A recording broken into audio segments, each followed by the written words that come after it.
10 साल की उम्र में मेरे पापा की अचानक मौत हो गई, लेकिन असली झटका तब लगा जब लॉयर ने मुझसे पूछा, तुम अपनी माँ के साथ जाओगे या तुम्हारे पिता के छोड़े हुए 2 अरब रुपए लोगे। पिछले जन्म में मैं रो रो कर माँ के पीछे भागा था। मुझे लगा था वो मेरे बिना जी नहीं पाएंगी, लेकिन हुआ क्या, उन्होंने पापा का कॉम्पेंसेशन मनी उठाया और 3 महीने के अंदर ही पड़ोस वाले झाओ अंकल से शादी कर ली। हाँ, वही अंकल जो हर वक्त तुम्हारे परिवार का ख्याल रखूंगा वाला डायलॉग मारते थे।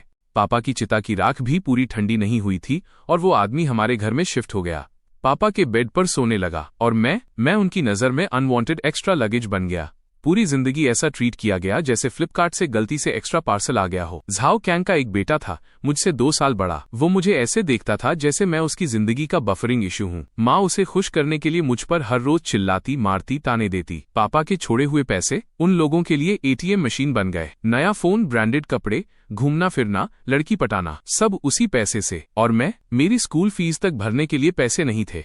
कचरा बीन कर फीस जमा करता था। आखिरकार हाई स्कूल भी पूरा नहीं कर पाया। फिर मुझे घर से निकाल दिया गया। बहाना क्या था, लड़के जल्दी इंडिपेंडेंट बनते हैं। उसके बाद मैंने पूरे 10 साल कंस्ट्रक्शन साइट पर मजदूरी की, ईंटें ढोई, लोहे उठाए, धूप में जला और आखिर एक दिन ओवरवर्क की वजह से सीधा जलते हुए स्टील रॉड्स पर गिर पड़ा। उम्र सिर्फ 28 साल। मरते वक्त मुझे बस एक ही बात समझ आई, मैं दुनिया का सबसे बड़ा बेवकूफ था। लेकिन अब मैं वापस आ चुका हूँ। किस्मत ने मुझे फिर उसी मोड़ पर लाकर खड़ा कर दिया था। मेरे सामने वही औरत खड़ी थी, आंखों से आंसू ऐसे बह रहे थे जैसे डेली सोप का क्लाइमैक्स चल रहा हो। लाओ निंग, तुम हमें छोड़कर कैसे चले गए? मैं और मेरा बेटा अब कैसे जिएंगे? वो रोते रोते लगभग जमीन पर गिर गई। लोग उसे पकड़कर संभाल रहे थे। पिछले जन्म में मैं उसकी एक्टिंग देखकर पिघल गया था। मुझे सच में लगा था कि वो टूट चुकी है, इसलिए मैं भागकर उससे लिपट गया था और बोला था, मम्मी मैं हमेशा आपके साथ रहूंगा। और फिर वही जिंदगी मिली जो नरक से भी बदतर थी। लेकिन इस बार मैं सिर्फ उसे ठंडी नजरों से देख रहा था। तभी पापा के सबसे अच्छे दोस्त और लॉयर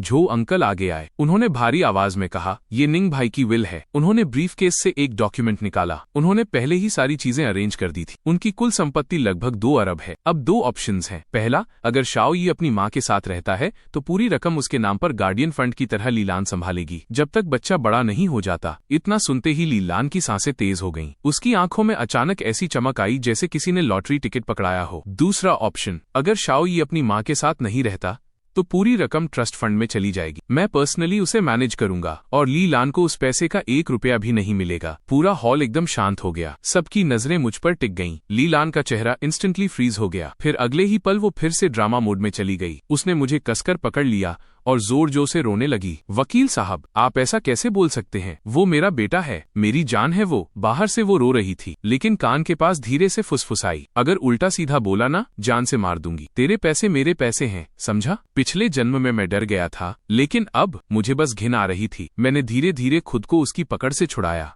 फिर सीधे झो अंकल की तरफ देखकर साफ आवाज में कहा, मैं दूसरा ऑप्शन चुनता हूँ, मुझे पैसे चाहिए। पूरा फ्यूनरल हॉल शॉक में जम गया। ऐसी खामोशी छाई कि सुई गिरने की आवाज भी सुनाई दे जाती। लीलान की एक्सप्रेशन सीधे ग्रीफ से हॉरर में बदल गई। तूने क्या कहा? मैंने बिना पलक झपकाए दोबारा कहा, मैं आपके साथ नहीं जाना चाहता, मुझे 2 अरब चाहिए। तू पागल हो गया है?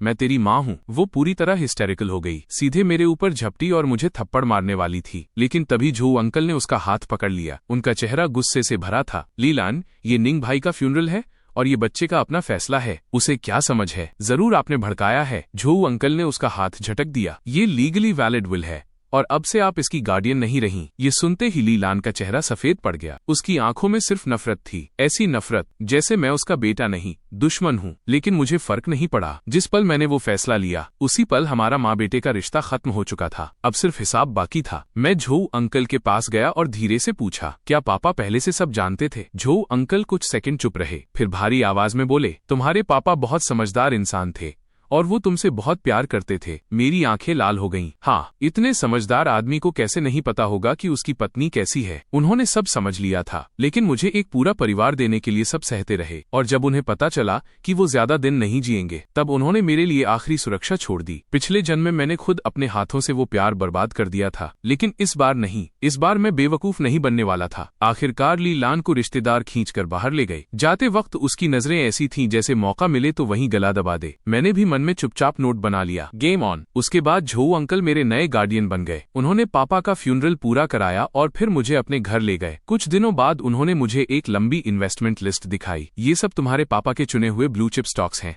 सेफ हैं, स्टेबल हैं। लेकिन मैंने सीधे आखिरी पेज पलटा और कुछ नामों पर उंगली रख दी। बाकी सब बेच दीजिए, पूरा पैसा इन कंपनीज में डाल दीजिए। झो अंकल ने नाम पढ़े और भौहें सिकोड़ लीं। पेंगुइन, अलीबाबा, ये कैसी कंपनीज हैं? कभी नाम भी नहीं सुना। मैं शांत आवाज में बोला, झो अंकल, आपको मेरे पापा पर भरोसा था? बिल्कुल, तो इस बार मुझ पर भी कर लीजिए। मान लीजिए, पापा ने सपने में बताया। हाँ, रीजन थोड़ा फिल्मी था, लेकिन मैं असली बात बता भी नहीं सकता था। झो अंकल काफी देर तक मेरी आंखों में देखते रहे। शायद उन्हें भी लग गया था कि मैं किसी आम 10 साल के बच्चे जैसा नहीं हूँ। आखिर उन्होंने सिर हिला दिया। उन्हें क्या पता था, जिन कंपनीज पर मैंने उंगली रखी थी वही अगले 10 साल में दुनिया हिला देंगी और मैं उनके पीछे छिपा सबसे रहस्यमयी शेयर होल्डर बन जाऊंगा। उस दिन के बाद मैंने अपनी नई जिंदगी का एक ही लक्ष्य रखा, इस जन्म में आराम से जीना है। पिछले जन्म में मजदूरी करके मर चुका था, अब लग्जरी मोड ऑन था। मैंने सबसे महंगे प्राइवेट स्कूल में एडमिशन लिया, पढ़ाई के लिए नहीं, बस वहाँ का एनवायरनमेंट और खाना शानदार था। जिम ज्वाइन किया, बॉडी बिल्डिंग चैंपियन बनने के लिए नहीं, बस फ्यूचर में 6 पैक और गुड लुक्स चाहिए थे। चाइनीज, सिचुआन, कैंटोनीज, इंडियन,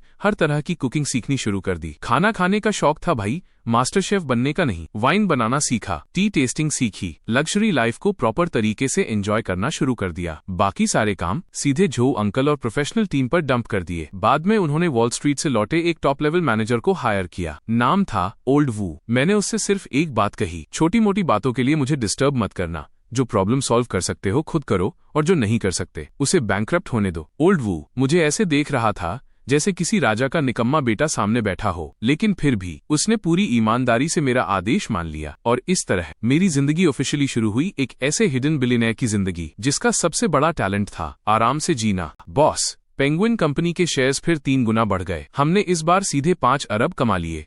अच्छा, मैंने बिना सिर उठाए जवाब दिया, जरा डिस्टर्ब मत करो, मैं अभी Buddha jumps over the wall की रेसिपी परफेक्ट कर रहा हूँ। कुछ देर बाद फिर फोन आया, बॉस, अलीबाबा जल्द ही लिस्टिंग करने वाली है, हमारे ओरिजिनल शेयर्स की वैल्यू शायद हजारों करोड़ पार कर जाएगी। अच्छा, मैंने सामने रखी शराब सूंघते हुए कहा, पहले ये बताओ मेरी नई ब्रूड येलो वाइन कैसी बनी है। फिर एक दिन, बॉस, आपने जो जमीन कैजुअली खरीद ली थी, सरकार उसे नए सीबीडी जोन में बदलने वाली है, उसकी कीमत 100 गुना बढ़ गई। धीरे धीरे ओल्ड वू मेरी लेड बैक लाइफस्टाइल का आदी हो गया, यहाँ तक कि अब वो खुद ही छोटे मोटे सिर्फ कुछ अरब वाले डील्स फिल्टर कर देता था और मैं तो आराम की जिंदगी में और डीप उतरता जा रहा था। मेरे नाम की दौलत स्नोबॉल की तरह बढ़ती जा रही थी, लेकिन ऑनेस्टली अब नंबर्स देखकर एक्साइटमेंट ही खत्म हो चुकी थी। मुझे सिर्फ एक चीज में इंटरेस्ट था, कैसे और ज्यादा आराम से जिया जाए। धीरे धीरे मैं टॉप रिच सर्कल्स में एक मिस्टीरियस लेजेंड बन गया। सब लोग सिर्फ इतना जानते थे, एक मिस्टर निंग है जिसकी दौलत किसी छोटे देश से कम नहीं, लेकिन आदमी खुद पोकेमॉन की रेयर शाइनी वर्जन की तरह गायब रहता है। कोई नहीं जानता था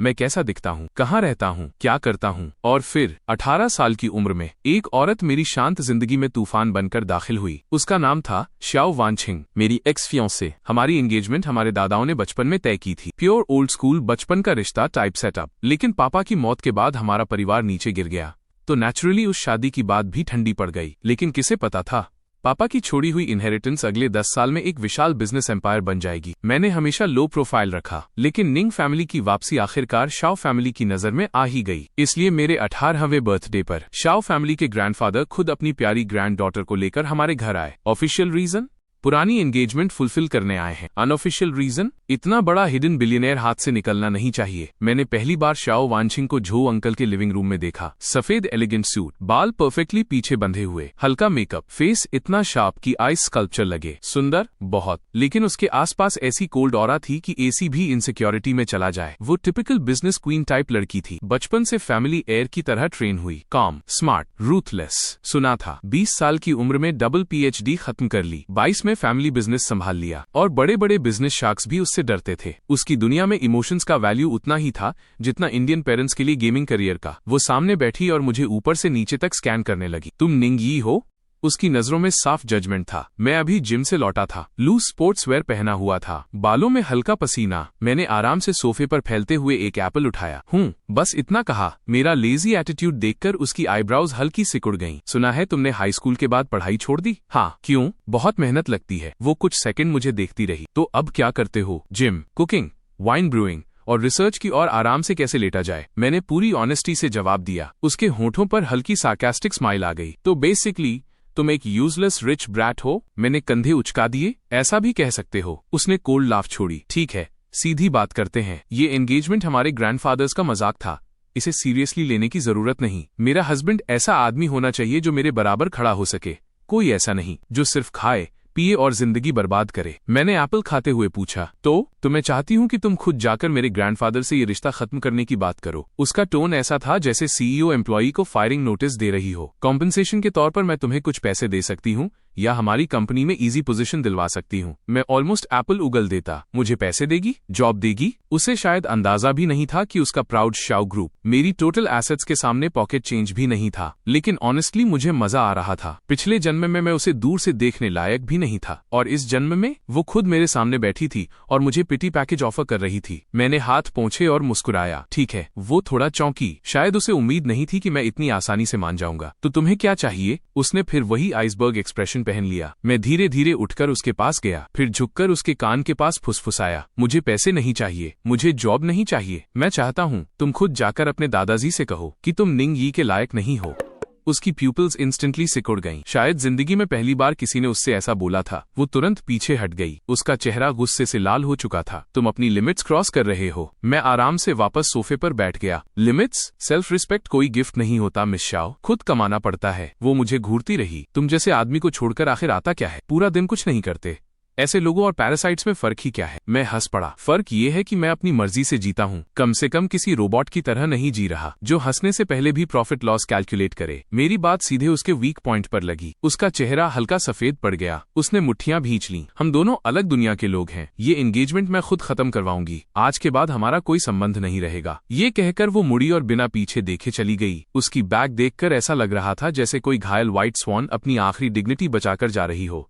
तभी झो अंकल स्टडी रूम से बाहर आए। चेहरे पर चिंता साफ थी। शाओ यी, क्या तुमने थोड़ा ज्यादा नहीं बोल दिया? शाओ फैमिली की इन्फ्लुएंस बहुत बड़ी है, मैंने हंसते हुए कहा। रिलैक्स जो अंकल, रिश्ता उसने तोड़ा है, मैंने नहीं। वैसे भी जो इंसान अपनी शादी का फैसला खुद नहीं ले सकता वो जिंदगी में कितना बड़ा जाएगा। मैंने उस दिशा में देखा जहां वो गायब हुई थी। मेरे चेहरे पर कोई इमोशन नहीं था। पिछले जन्म में वो आसमान का चांद थी और मैं जमीन का कीड़ा। लेकिन इस जन्म में मुझे वो बस एक ऐसी लड़की लगी जो अपने ही फैमिली केज में फंसी हुई थी। और पता नहीं क्यों मुझे इंतजार होने लगा जब उसे सच पता चलेगा तब उसके चेहरे का एक्सप्रेशन कैसा होगा। सोचकर ही मजा आ रहा था। एंगेजमेंट वाला ड्रामा जल्दी खत्म हो गया। कुछ दिनों बाद शाओ फैमिली ने ऑफिशियली रिश्ता तोड़ने की घोषणा कर दी और मैं तो खुशी खुशी वापस अपनी आराम वाली जिंदगी में लौट गया। ओल्ड वू का फोन रोज आता, बॉस आज फिर आपने इतने करोड़ कमा लिए। मेरी वेल्थ अब इतनी बढ़ चुकी थी कि मैं खुद कैलकुलेट करने में लेजी हो गया था। लेकिन मेरी लाइफस्टाइल अब भी वही, सस्ते स्पोर्ट्स क्लोथ्स, सिंपल कार, सुबह जिम, शाम वेजिटेबल मार्केट। एक दिन मैं पुराने शहर की गलियों में घूम रहा था, तभी मुझे एक छोटी सी डिजर्ट शॉप दिखी। लग रहा था दुकान कभी भी बंद हो सकती है, लेकिन एंट्रेंस पर लगे हैंड रिटन वुडन बोर्ड ने मुझे रोक दिया। आज का special osmanthus sugar steamed rice cake. मैं फ्रीज हो गया। ये वही मिठाई थी जो बचपन में पापा मेरे लिए बनाया करते थे। मैंने तुरंत दुकान का दरवाजा खोला। विंड चाइम की हल्की आवाज गूंजी और तभी एक लड़की किचन से बाहर आई। हल्का सायन रंग का चेयोंग सैम, कमर तक लंबे बाल, बिना मेकअप का साफ चेहरा। वो किसी स्टनिंग ब्यूटी की तरह अटैक नहीं करती थी, बल्कि साफ पानी की तरह थी, शांत, प्योर, ऐसी कि बस देखकर दिल को सुकून मिले। उसे देखते ही मेरे दिल की धड़कन एक पल के लिए रुक गई। क्या अभी भी वो राइस केक अवेलेबल है? मेरी आवाज हल्की सूखी लग रही थी। लड़की पहले थोड़ा चौंकी, फिर धीरे से मुस्कुराई। उसकी स्माइल बिल्कुल स्प्रिंग ब्रीज जैसी थी। हाँ बिल्कुल, आप बैठिए, मैं अभी लाती हूँ। उसकी आवाज भी सॉफ्ट थी, इतनी जेंटल कि सुनते ही स्ट्रेस कम हो जाए। मैं विंडो के पास बैठ गया। कुछ देर बाद वो एक छोटी प्लेट लेकर आई। राइस केक्स को प्लम ब्लॉसम शेप में बनाया गया था। ऊपर चमकती ओस्मांथस शुगर, सुगंध ऐसी कि बचपन याद आ जाए। मैंने एक पीस उठाकर मुंह में डाला और उसी पल मेरी आंखें हल्की नम हो गईं। एग्जैक्टली वही टेस्ट, पापा जैसा। दिल के अंदर जैसे कोई गर्माहट फैल गई। लड़की सामने बैठ गई, दोनों हाथों से ठुड्डी टिकाकर एक्साइटेड नजरों से मुझे देखने लगी। कैसा है? मैंने धीरे से कहा। मेरे पापा बिल्कुल ऐसा ही बनाते थे। उसकी आंखें चमक उठीं। सच में?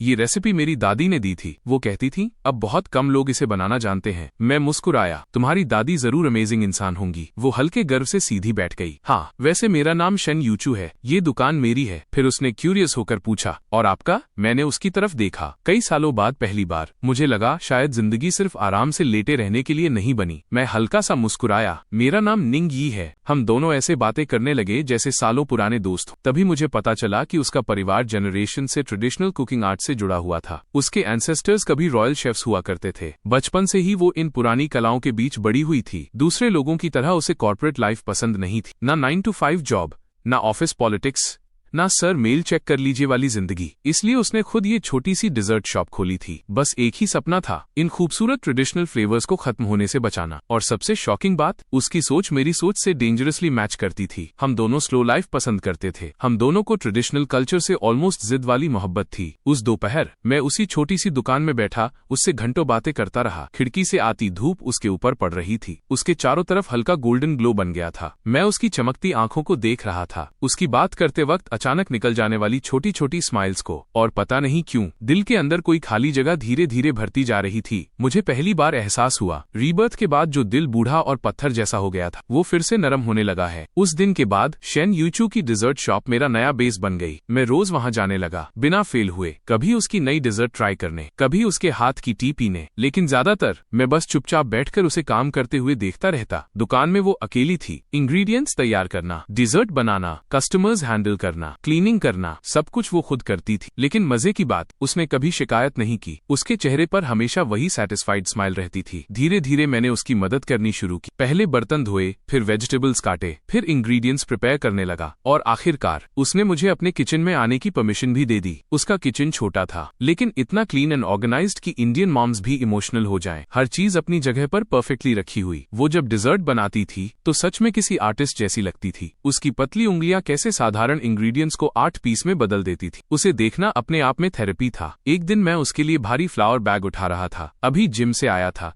इसलिए सिर्फ टाइट स्लीवलेस वेस्ट पहनी हुई थी। वो पीछे खड़ी मुझे देख रही थी। शायद मेरी मसल्स पर उसकी नजर थोड़ी ज्यादा देर तक रुक गई। फिर अचानक उसके गाल हल्के लाल हो गए। निंगी, तुम्हारी बॉडी बहुत अच्छी है। मैंने बैग नीचे रखा और मजाक में चेस्ट थोड़ा तान दिया। टच करके देखना है? मुझे लगा वो शर्माकर भाग जाएगी, लेकिन अगले ही पल उसने सच में हाथ बढ़ा दिया। उसकी उंगलियां हल्की ठंडी थीं, उनमें राइस फ्लावर की मीठी खुशबू थी। उसने धीरे से मेरी एबीएस को पोक किया। वाओ, सच में हार्ड है। उसकी आंखें ऐसे गोल हो गईं जैसे किसी बच्चे को पहली बार PS5 दिख गया हो। और मेरी पूरी बॉडी इंस्टेंटली टाइट हो गई। 2 जन्म जी चुका था मैं, लेकिन पहली बार किसी लड़की ने मुझे ऐसे कैजुअली छेड़ा था। मैं हंस भी रहा था और अंदर से मर भी रहा था। मैंने उसका हाथ पकड़ लिया। उसका हाथ इतना सॉफ्ट था जैसे हड्डियां ही ना हो। मैं थोड़ा झुककर उसके कान के पास फुसफुसाया, और एक्सप्लोर करना है क्या? बस अगले ही सेकंड उसका चेहरा टोमेटो बन गया। वो झटके से हाथ छुड़ाकर भाग गई, सीधे किचन से बाहर। मैं पीछे खड़ा उसकी भागती हुई बैग देखकर हंस पड़ा। ये लड़की बहुत खतरनाक तरीके से क्यूट है। धीरे धीरे हमारा रिश्ता और क्लोज होने लगा। हमारे पास एंडलेस टॉपिक्स थे, फूड, वाइन, ट्रेडिशनल म्यूजिक, कुंकू ओपेरा, एंशिएंट इंस्ट्रूमेंट्स। हर दिन मुझे लगता वो कोई हिडन ट्रेजर चेस्ट है। हर बार कुछ नया सरप्राइज निकल आता। वो गुजंग बजा सकती थी, इंक पेंटिंग करती थी, यहाँ तक कि खुद ट्रेडिशनल लिपस्टिक भी बनाती थी। वो सच में किसी एंशिएंट डायनेस्टी से निकली हुई लड़की जैसी थी। उसके आसपास हमेशा एक क्लासिकल एलिगेंस रहती थी, और उसके साथ रहते रहते मुझे लगने लगा दुनिया की स्पीड धीमी हो गई है। सब कुछ शांत, हल्का, सुकून भरा। मेरे अंदर जो बस जिंदगी आराम से काटनी है वाला दिल था, उसमें भी हल्की हलचल शुरू हो गई। अब मैं हर दिन उसे देखने का इंतजार करता। उसकी स्माइल, उसकी बातें, हमारी छोटी छोटी नोक-झोंक, यहाँ तक कि उसके रैंडम छोटे हैबिट्स भी मुझे अच्छे लगने लगे। मैं सोचने लगा, अगर जिंदगी भर ये लड़की साथ रही तो शायद जिंदगी और भी अच्छी हो सकती है। मैंने उसकी दुकान का निकनेम रख दिया, मेरा रॉयल किचन, और उसने मुझे निकनेम दिया, लेटे रहने वाला बड़ा जमींदार। वो कहती, तुम पूरा दिन कुछ नहीं करते,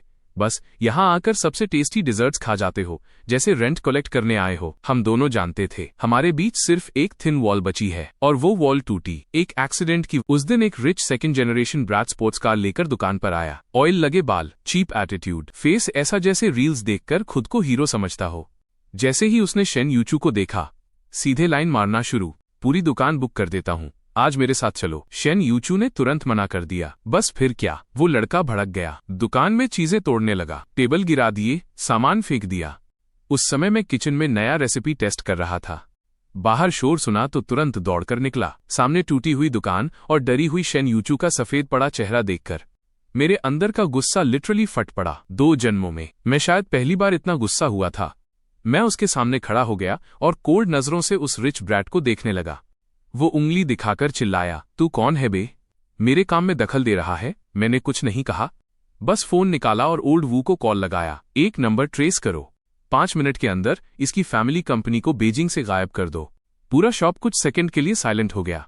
फिर वो रिच ब्रैड जोर जोर से हंसने लगा। ओ भाई, डरा दिया, क्या मूवी चल रही है यहाँ? 5 मिनट में मेरी फैमिली खत्म कर देगा? तुझे पता है मेरा बाप कौन है? मैं बस उसे देखता रहा, ऐसे जैसे किसी डेड मैन को देख रहा हूँ। 3 मिनट भी नहीं हुए थे, उसका फोन बजा। उसने कैजुअली कॉल उठाया, लेकिन अगले ही पल उसके चेहरे की हंसी गायब हो गई। क्या? अकाउंट्स फ्रीज हो गए? सारे पार्टनरशिप्स कैंसिल? इम्पॉसिबल। हमने किसे ऑफेंड किया? उसकी आवाज कांपने लगी और फिर धप, वो सीधे घुटनों पर गिर पड़ा। फोन हाथ से छूट गया। वो मुझे ऐसे देख रहा था जैसे सामने इंसान नहीं मॉन्स्टर खड़ा हो। मैंने शांत आवाज में पूछा, अब निकलोगे या इनविटेशन कार्ड छपवाऊं? वो बिना कुछ बोले भाग गया, इतनी जल्दी कि अपनी फ्लैशी स्पोर्ट्स कार भी छोड़ गया। दुकान फिर शांत हो गई। शेन यूचू मुझे शौक और एडमिरेशन भरी आंखों से देख रही थी। निंगी, तुम? मैं उसके पास गया। धीरे से उसके चेहरे के आंसू पहुंचे। डरो मत, मैं हूं ना? और उसके रिएक्शन देने से पहले ही मैंने झुककर उसे किस कर लिया। उसके होंठ वैसे ही सॉफ्ट थे जैसा मैंने इमेजिन किया था, हल्की ऑस्मैंथस शुगर जैसी मिठास। पहले वो पूरी फ्रीज हो गई, फिर धीरे धीरे रिलैक्स हुई और ऑकवर्ड तरीके से मुझे रिस्पॉन्ड करने लगी। वो किस ज्यादा डीप नहीं था, लेकिन मेरे दिल पर डायरेक्ट क्रिटिकल हिट था। काफी देर बाद मैं उससे अलग हुआ। उसका चेहरा इतना लाल था कि लगता था अभी स्टीम निकल जाएगी। वो नजर उठाकर मुझे देख भी नहीं पा रही थी। मैंने उसका चेहरा दोनों हाथों में पकड़ा, फिर उसकी आंखों में देखते हुए धीरे से कहा, शेन यूचू, मेरी गर्लफ्रेंड बनोगी? उसने होंठ काटे। उसकी लंबी आईलैशेस हल्के कांप रही थीं। कुछ सेकंड बाद उसने बहुत धीरे से सिर हिलाया। बस इतना, लेकिन मेरे लिए वो दुनिया का सबसे खूबसूरत जवाब था। मैं इडियट की तरह हंस पड़ा, फिर उसे कसकर अपनी बाहों में भर लिया। उस पल मुझे सच में लगा जैसे पूरी दुनिया मिल गई हो। 2 जन्मों में पहली बार मुझे प्यार समझ आया था, खुशी समझ आई थी।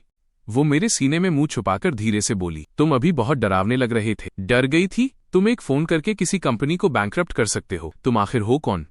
मैं उसकी साफ मासूम आंखों को देखता रहा और समझ गया, अब उससे सच छुपाना मुश्किल है। मैंने उसके नाक पर हल्का टैप किया।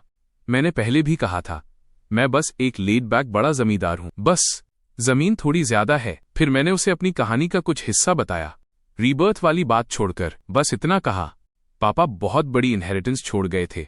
मैंने कुछ इन्वेस्टमेंट्स किए और थोड़ा पैसा बन गया। वो ब्लिंक करने लगी। थोड़ा पैसा? किस लेवल का थोड़ा पैसा? मैंने सोचा, फिर बोला, तुम्हारी इस डिजर्ट शॉप जैसी दुकानें शायद कई हजार खरीद सकता हूं।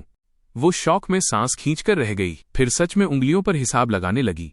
कुछ देर बाद उसकी आंखें गोल हो गईं। तुम 1000 बिलियन लेवल रिच हो? मैंने सिर हिलाया। वो कुछ देर चुप रही। ऑनेस्टली मैं थोड़ा नर्वस हो गया। मुझे लगा शायद इतनी वेल्थ देखकर वो डिस्टेंस बना लेगी, लेकिन अचानक उसने सीरियस फेस बनाकर मेरी तरफ उंगली दिखाई। निंगी, ध्यान से सुनो, आज से तुम्हारे पैसे मेरे पैसे हैं और मेरे पैसे अब भी मेरे ही रहेंगे।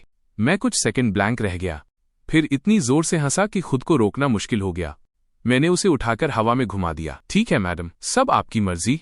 वो चक्कर खाकर मेरी गर्दन पकड़कर हंसने लगी।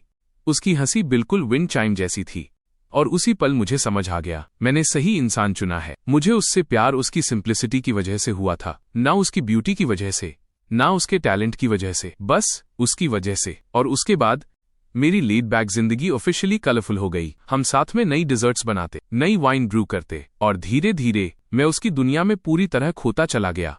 और वो 1 रुपए के लिए दुकानदार से ऐसे बहस करता जैसे इंडिया की इकोनॉमी उसी पर टिकी हो। और मैं उसे मिशेलिन 3 स्टार रेस्टोरेंट्स में ले जाता, दुनिया भर का खाना खिलाता। उसे मेरे ABS छूना बहुत पसंद था। कहता था, वाह, बिल्कुल वॉशिंग बोर्ड जैसा फील है। और मुझे उसका थ्रोट किस करना पसंद था, फिर उसका लाल पड़ता चेहरा देखना। हम बिल्कुल वैसे ही थे जैसे हर प्यार में डूबा कपल होता है, बेशर्मी से स्वीट। ओल्ड वू रोज कंप्लेन करता था, बॉस, आप दोनों का डॉग फूड खा खाकर मैं इमोशनल डायबिटीज का मरीज बन जाऊंगा। बॉस, ये यूनिवर्स ग्रुप एक्विजिशन प्रोजेक्ट है, सिग्नेचर चाहिए, वहां रख दो। पहले मैं योचू के लिए रॉक शुगर पेयर सूप बना लूं। बॉस, ये यूरोप रॉयल बैंक्वेट का इनविटेशन है, रिजेक्ट कर दो। मैं योचू के साथ नई मूवी देखने जा रहा हूँ। बॉस, शाओ ग्रुप की CEO मिस शाओ आपसे मिलना चाहती हैं। एक बिजनेस कोऑपरेशन डिस्कस करना है। ओल्ड वू ने मिस शाओ कहते वक्त मेरी तरफ कॉशियसली देखा। मेरा हाथ एक पल के लिए रुक गया। शाओ वॉन्चिंग, काफी समय हो गया था ये नाम सुने हुए। मैंने शांत आवाज में पूछा, उसे मुझसे क्या काम है? ओल्ड वू बोला, शाओ ग्रुप की फंडिंग चेन टूटने वाली है, उन्हें अर्जेंटली बड़े इन्वेस्टमेंट की जरूरत है। उन्हें पता चला कि हमारी यीफान शुनफेंग इन्वेस्टमेंट कंपनी इंटरेस्टेड हो सकती है। यीफान शुनफेंग, वो इन्वेस्टमेंट कंपनी जिसे मैंने कैजुअली बनवाया था। मेरे पूरे बिजनेस एम्पायर में वो बस एक छोटा सा कोना था, लेकिन वही छोटा कोना भी शाओ ग्रुप के लिए आसमान जैसा था। सच में वक्त कैसे पलटता है। जो आइस क्वीन CEO कभी मुझे देखकर कहती थी कि मैं उसके लायक नहीं, आज वही मेरे इन्वेस्टमेंट के लिए दरवाजे खटखटा रही थी। मेरे होठों पर हल्की मुस्कान आ गई। ठीक है, अगर बात करनी है तो उसे खुद मेरी इंपीरियल किचन में आने दो। इंपीरियल किचन यानी यूचू की डिजर्ट शॉप। ओल्ड वो कंफ्यूज्ड हो गया। मैंने कैजुअली कहा, उसे प्रपोजल लेकर आने को बोलो, पहले उसकी सिंसेरिटी देखता हूँ। मैं सच में देखना चाहता था जब शाओ वॉन्चिंग मुझे और शेन योचू को साथ देखेगी, जब उसे पता चलेगा कि जिस आदमी को वो कभी यूजलेस पैरासाइट समझती थी वही आज उसकी पहुंच से बहुत ऊपर खड़ा है, तब उसके चेहरे का एक्सप्रेशन कैसा होगा, सोचकर ही मजा आने लगा। जिस दिन शाओ वॉन्चिंग आई, मैं किचन में योचू के फेवरेट क्रैब रो सूप डम्पलिंग्स बना रहा था। मैंने सफेद शेफ यूनिफॉर्म पहनी थी, कमर पर एप्रन बंधा था और हाथों पर आटा लगा हुआ था। शेन योचू पीछे से मुझे ऐसे पकड़कर खड़ा था जैसे कोई लेजी बिल्ली हो। उसकी ठुड्डी मेरे कंधे पर टिकी हुई थी। वो चुपके से क्रैब रो खा रहा था और मुझे कमांड भी दे रहा था, ये प्लीट्स अच्छे नहीं बने, दोबारा करो। अरे इडियट, सूप लीक हो जाएगा। ये वाला बैली पास हुआ। This supervisor approves. मैं उसे पूरी छूट दे रहा था, बीच बीच में उसके गाल पर किस भी कर देता। पूरा किचन खाने की खुशबू और हमारी स्वीटनेस से भरा हुआ था। और तभी शाओ वॉन्चिंग ने दरवाजा खोला। उसने ब्लैक बिजनेस सूट पहना हुआ था, बाल हमेशा की तरह परफेक्टली सेट थे, चेहरे पर थकान और तनाव साफ दिख रहा था, लेकिन फिर भी वो अपनी कोल्ड सीईओ वाली डिग्निटी बनाए रखने की कोशिश कर रही थी। लेकिन जैसे ही उसने सामने का दृश्य देखा, वो पूरी तरह स्टोन बन गई। शायद उसने सपने में भी नहीं सोचा होगा कि मिस्टीरियस और अनटचेबल यीफान शुनफेंग का असली मालिक वही आदमी होगा जिसे वो कभी बेकार समझती थी। और उससे भी ज्यादा शॉकिंग बात, वो बेकार आदमी इस वक्त एप्रन पहनकर किचन में अपने लवर के लिए खुद खाना बना रहा था, जबकि वो लड़की पीछे से उसे कसकर पकड़े हुए थी, जैसे ओपनली क्लेम कर रही हो ये आदमी मेरा है। शाओ वॉन्चिंग का चेहरा तुरंत सफेद पड़ गया। उसकी हमेशा काम रहने वाली आंखों में पहली बार शॉक, कंफ्यूजन और छुपी हुई बेबसी दिखाई दे रही थी। मैंने ऐसे एक्टिंग की जैसे अभी अभी उसे नोटिस किया हो। हाथ पोंछे, एप्रन उतारा और कैजुअली बोला, ओ मिस शाओ, आ गई आप। शेन योचू ने पीछे से सिर बाहर निकाला और क्यूरियोसिटी से उसे देखने लगा। फिर धीरे से मुझसे पूछा, निंगी, ये कौन है? काफी स्कैरी लग रही है। थोड़ा रुककर उसने मासूमियत से जोड़ दिया, कोई पैसे मांगने आया है क्या? मैं हंस पड़ा और उसकी नाक दबा दी। शेन योचू भी हंसी रोक नहीं पाया। उधर शाओ वॉन्चिंग का चेहरा सफेद से हरा और फिर लाल हो गया। उसने मुट्ठियां कस लीं। निंगी, ज्यादा ओवर मत करो। मैंने आईब्रा उठाई। ओवर? मिस शाओ, अगर मुझे सही याद है तो आपने ही कहा था कि हमारा अब कोई रिश्ता नहीं। अब खुद चलकर यहाँ आई हैं, तो भीख मांगने नहीं आई तो क्या करने आई हैं? मैं योचू का हाथ पकड़कर बाहर टेबल पर बैठ गया।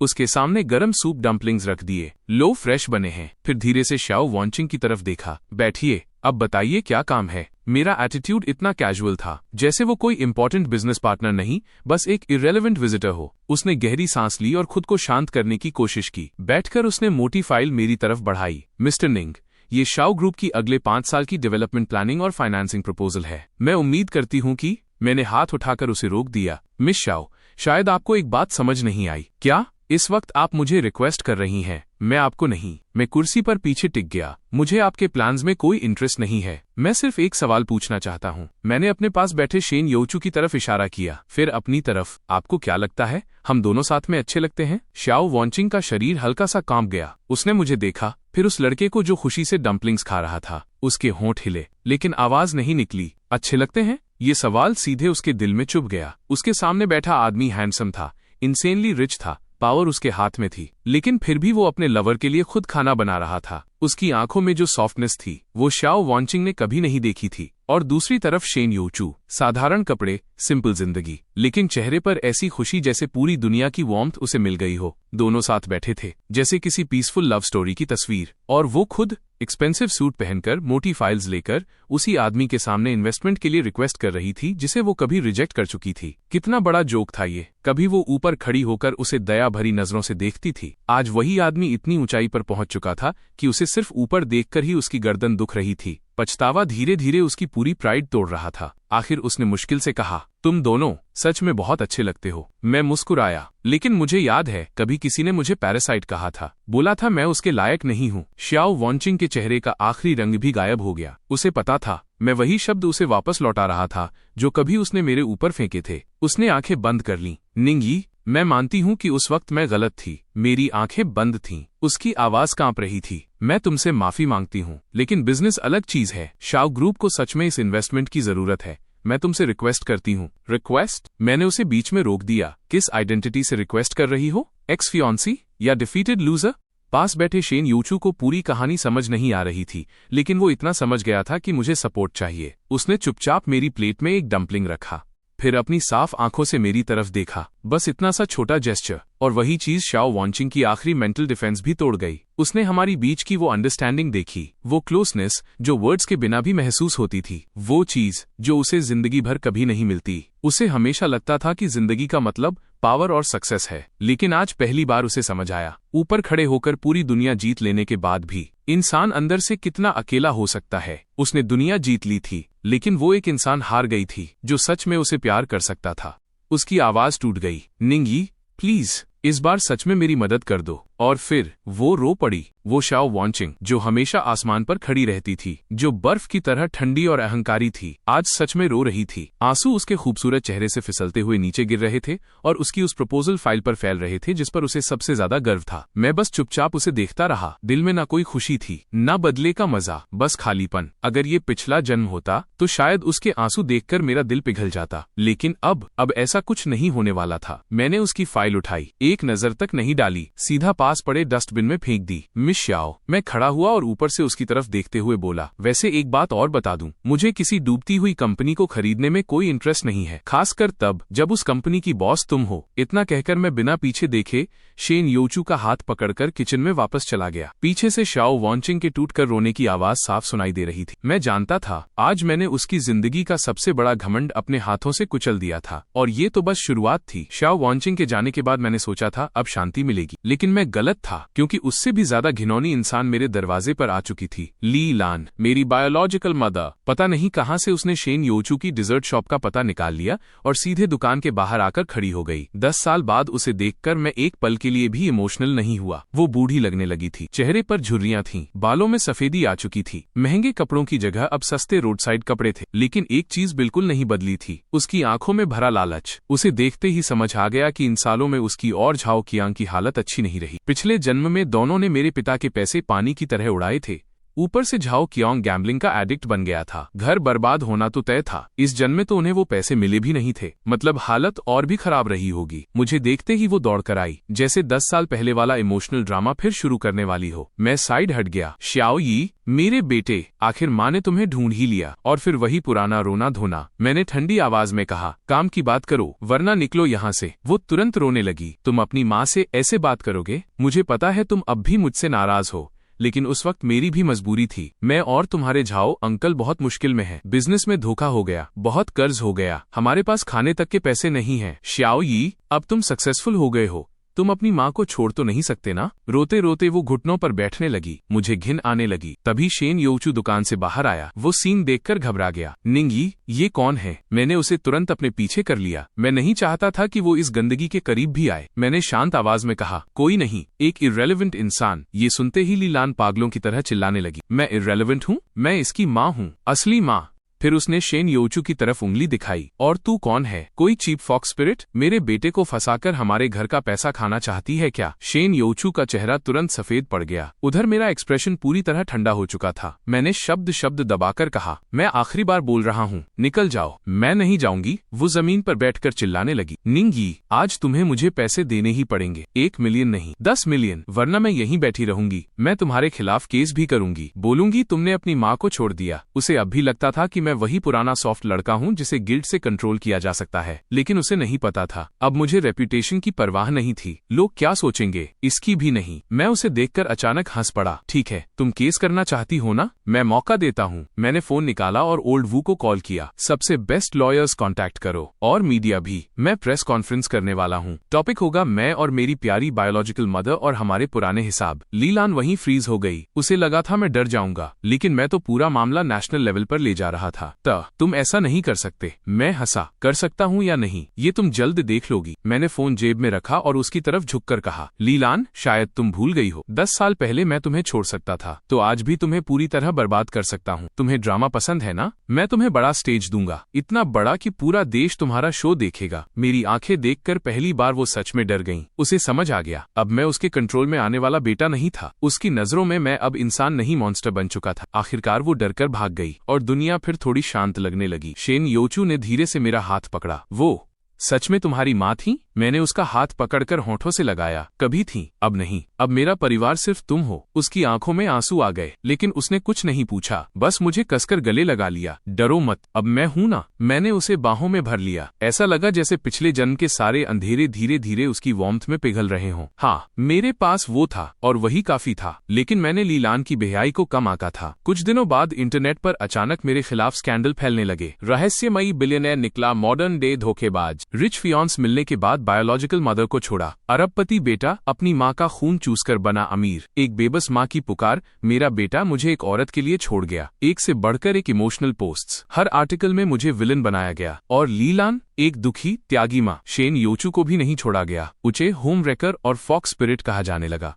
कुछ लोगों ने हमारी सीक्रेटली खींची हुई फोटोज भी डाल दी, जहां हम रोड साइड दुकान में खाना खा रहे थे। पूरा इंटरनेट भड़क गया। लोग बिना सच जाने मुझे गालियां देने लगे। मेरा नाम पहली बार हॉट सर्च पर आया, लेकिन गलत वजह से। कुछ एक्सट्रीमिस्ट्स तो शेन योचू की डिजर्ट शॉप तक पहुंच गए। दुकान पर पेंट फेंका, कचरा फेंका, उसे गालियां दी। वो डर गया। कई दिनों तक दुकान नहीं खोली, बस मेरे सीने से लगकर रोता रहता। निंगी, मैं ऐसी नहीं हूँ। मैं फॉक्स स्पिरिट नहीं हूँ। मेरा दिल टूट रहा था। मैंने उसे कसकर पकड़ा। मुझे पता है तुम बिल्कुल वैसी नहीं हो। डरो मत, मैं हूँ। लेकिन उसी पल मेरी आंखों में पहली बार असली किलिंग इंटेंट आया। लीलान, झाओ कियांग, तुम लोगों ने इस बार गलत इंसान को छेड़ दिया है। मैंने सोचा था तुम्हें खुद बर्बाद होने दूंगा, लेकिन तुमने उस इंसान को हर्ट किया जो मेरे लिए सबसे इम्पोर्टेंट है। अब दया की उम्मीद मत करना। मैंने ओल्ड वू को इन्वेस्टिगेशन के लिए भेजा। रिजल्ट जल्दी आ गया। ये सब सच में लीलान और झाओ कियांग का किया हुआ था। उन्होंने किसी चीप मार्केटिंग कंपनी को पैसे देकर फेक पब्लिक ओपिनियन बनवाया था। लेकिन असली सरप्राइज अभी बाकी था। इस पूरे मामले में श्याओ वॉन्चिंग की भी शैडो थी। उसने सीधे हिस्सा नहीं लिया था, लेकिन उसकी पीआर कंपनी इस स्कैंडल को हवा दे रही थी। मैं हंस पड़ा। वाह, सच में कमाल है। एक तरफ मेरी शेमलेस बायोलॉजिकल मदर और दूसरी तरफ मेरी ऑब्सेस्ड एक्स फायंसी। अगर तुम दोनों टीम अप करना चाहती हो तो ठीक है, मैं तुम दोनों को साथ में नर्क भेजूंगा। मैंने तुरंत सफाई नहीं दी, ना ही हॉट सर्च हटवाया। मैं चाहता था वे जितना ऊपर चढ़ें उतना बुरी तरह गिरें। 3 दिन बाद जब पूरा इंटरनेट मुझे गालियां दे रहा था, मैंने वो प्रेस कॉन्फ्रेंस शुरू की जो खास लीलान के लिए तैयार की थी। लोकेशन बीजिंग का सबसे लग्जूरियस 7 स्टार होटल। पूरा ग्रैंड बैंक्वेट हॉल मीडिया से भरा हुआ था। देश की सबसे बड़ी न्यूज एजेंसीज वहां मौजूद थीं। लीलान भी आई थी। शायद उसे लगा था कि मैं फाइनली सरेंडर कर दूंगा और पैसे देकर मामला खत्म करूंगा। उसके चेहरे पर लालची मुस्कान थी। शाओ वॉन्चिंग भी आई। हॉल के कोने में चुपचाप बैठी थी। शायद देखना चाहती थी कि मैं कैसे गिरूंगा। मैं परफेक्टली टेलर्ड सूट पहनकर स्टेज पर गया। मेरे साथ शेन योचू भी था। वो नर्वस था। उसके हाथ पसीने से भरे थे। मैंने उसका हाथ दबाकर स्माइल दी। पूरा हॉल कैमरा फ्लैशेस से चमक उठा। मैंने माइक उठाया और पहली लाइन बोली, सभी को नमस्ते, मैं निंग यी हूँ। आज मैं आप सबको एक कहानी सुनाना चाहता हूँ, एक चॉइस की कहानी। फिर मैंने सब कुछ बता दिया। अपने 10 साल की उम्र का सच, पिता की विल, लीलान की धमकी और वो चॉइस जो मैंने उस दिन की थी। मैं बिल्कुल शांत आवाज में बोल रहा था, जैसे किसी और की कहानी सुना रहा हूँ, लेकिन पूरा हॉल डेड साइलेंट हो चुका था। किसी ने इमेजिन भी नहीं किया था कि सच इतना उल्टा होगा। लीलान का चेहरा सफेद पड़ गया। वो चिल्लाते हुए स्टेज की तरफ भागी, लेकिन मेरे बॉडीगार्ड्स ने उसे पकड़ लिया। मैंने उंगलियां चटकाई। पीछे जायंट स्क्रीन जल उठी। फिर एक रिकॉर्डिंग चलने लगी, 10 साल पुरानी। लीलान की आवाज पूरे हॉल में गूंज उठी, निंगी, अगर ज्यादा बोला तो मार डालूंगी। तू मेरा बेटा है, तेरा पैसा मेरा पैसा है। आवाज क्रिस्टल क्लियर थी। ये रिकॉर्डिंग वकील झो ने बचाकर रखी थी। मेरे पिता शक करने वाले इंसान थे, इसलिए प्रिकॉशन के लिए सब रिकॉर्ड करवाया था। आज वही रिकॉर्डिंग लीलान की कब्र खोद रही थी। पूरा हॉल शॉक में था। कैमरास पागलों की तरह उसकी तरफ घूम गए। लीलान हिस्टेरिकल होकर चिल्लाने लगी, फेक है, सब फेक है। मैं मुस्कुराया, अच्छा तो ये भी फेक है। स्क्रीन बदली। इस बार वीडियो चला। मेरे पिता की मौत के सिर्फ 1 महीने बाद का। वीडियो में लीलान और झाओ कियांग लग्जरी रेस्टोरेंट में शराब पीते हुए सेलिब्रेट कर रहे थे। मैंने कहा था ना, वो लड़का बेवकूफ है, वो तुम्हें ही चुनेगा। आखिर मेरा बेटा है। जैसे ही 200 मिलियन मिलेंगे हम वर्ल्ड टूर पर निकल जाएंगे। चीयर्स। दोनों इतनी खुशी से हंस रहे थे कि पूरा हॉल घिन से भर गया। ये वीडियो रेस्टोरेंट सीसीटीवी से रिकवर करवाया गया था। अब उनके पास बचने का कोई रास्ता नहीं था, लेकिन मैं रुका नहीं। इसके बाद एक एविडेंस सामने आते गए। झाओ कियांग के गैम्बलिंग डेथ्स, मेरे पिता की चीजें बेचने के रिकॉर्ड्स, नेबर्स की टेस्टिमनी कि कैसे उन्होंने बचपन में मेरे साथ बुरा व्यवहार किया। पूरा हॉल शॉक में डूब गया। दुखी माँ की इमेज वहीं खत्म हो गई। प्रेस कॉन्फ्रेंस अब पब्लिक एग्जीक्यूशन बन चुकी थी और मैं बस शांत खड़ा सब देख रहा था। आखिर में स्क्रीन पर एक डॉक्यूमेंट आया, मदर सन रिलेशनशिप टर्मिनेशन स्टेटमेंट। मैंने माइक उठाया, आज से मैं निंगी आधिकारिक रूप से लीलान से सारे रिश्ते खत्म करता हूँ। अब से हमारी जिंदगी और मौत, शादी और अंतिम संस्कार, किसी भी चीज से हमारा कोई संबंध नहीं होगा।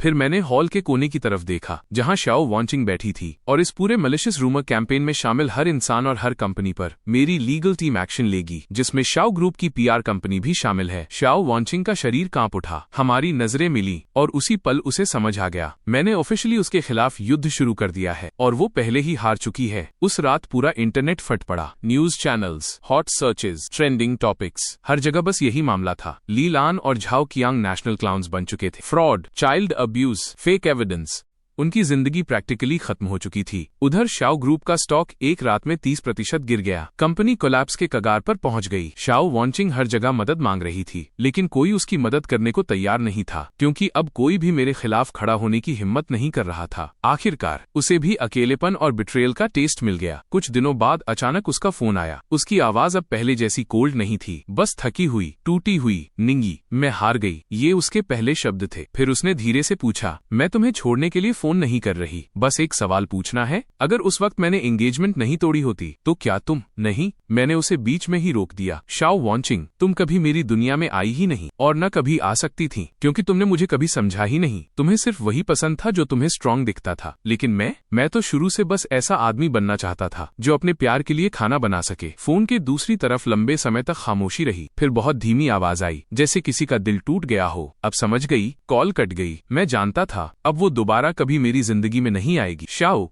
शायद वो फिर से अपना बिजनेस एम्पायर खड़ा कर ले, लेकिन उसकी जिंदगी में खुशी नाम का हिस्सा हमेशा अधूरा रहेगा। और मैं अपनी खुशी बहुत पहले पा चुका था। मैंने फोन बंद किया और किचन में चला गया। शेन योचू वहां विनी द पू वाला एप्रन पहनकर खड़ा था। वो बेसुरी आवाज में गाना गाते हुए डम्पलिंग्स बनाने की कोशिश कर रहा था। आधे डम्पलिंग्स टूट चुके थे, उसके चेहरे पर आटा लगा हुआ था। मुझे देखते ही वो हंस पड़ा। ओए बड़े लैंडलॉर्ड, जल्दी आओ, तुम्हारा इंपीरियल किचन मैनेजर आज 3 फ्रेश स्टफिंग वाले डम्पलिंग्स खाना चाहता है। खिड़की से आती धूप उसके चेहरे पर पड़ रही थी। वो इतना वार्म, इतना खूबसूरत लग रहा था कि बाकी दुनिया अचानक मीनिंगलेस लगने लगी। मैं पीछे से जाकर उसे बाहों में भर लिया, फिर उसके आटे लगे नाक पर किस किया। जैसा हुक्म मेरी रानी साहिबा। उस पल पैसा, पावर, रिवेंज कुछ भी इम्पोर्टेंट नहीं था। मैं बस जिंदगी भर इस इंसान को गले लगा के रखना चाहता था, उसके लिए खाना बनाना चाहता था और उसकी मुस्कान देखना चाहता था। इस रीबर्थ में मैंने 200 मिलियन देकर अपने अतीत से रिश्ता तोड़ दिया था, लेकिन बदले में मुझे पूरी दुनिया मिल गई। एक ऐसी दुनिया जिसमें वो था